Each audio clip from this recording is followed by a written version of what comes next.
നമസ്കാരം. Raf talk ഫുട്ബോളിലേക്ക് അവർക്കും സ്വാഗതം. ബയൺ മ്യൂണിക്കിനെതിരെ കളിക്കാൻ കിലിയൻ എംബാപ്പെ ഉണ്ടാവില്ലേ? റയൽ മാഡ്രിഡ് ആരാധകർക്ക് ആശങ്ക.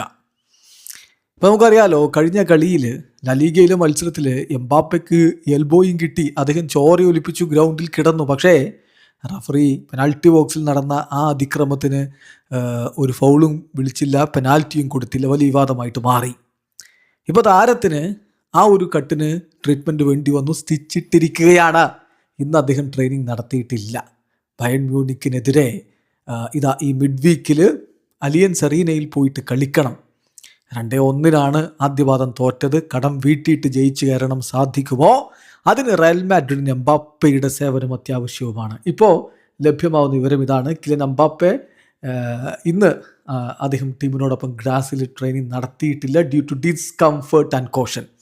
അദ്ദേഹത്തിന് ചെറിയ ബുദ്ധിമുട്ടുകളുണ്ട്. അതോടൊപ്പം തന്നെ ഇത് പരിക്ക് വഷളാവണ്ട എന്ന് തീരുമാനിച്ചൊരു കോഷൻ എടുത്തിട്ടാണ് അദ്ദേഹം ഇന്ന് ട്രെയിനിങ് നടത്താത്തത്.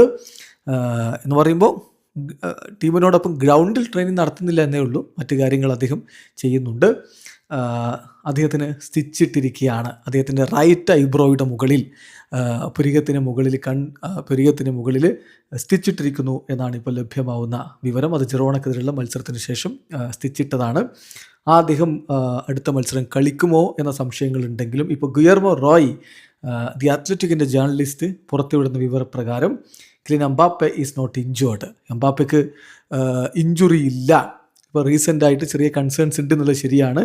പക്ഷേ understand, he is expected to be available for the crucial clash in Munich എന്ന് ദി അത്ലറ്റിക്കിൻ്റെ ജേർണലിസ്റ്റ് റിപ്പോർട്ട് ചെയ്യുന്നു. ഗുയർമോ റോയുടെ റിപ്പോർട്ടാണ്.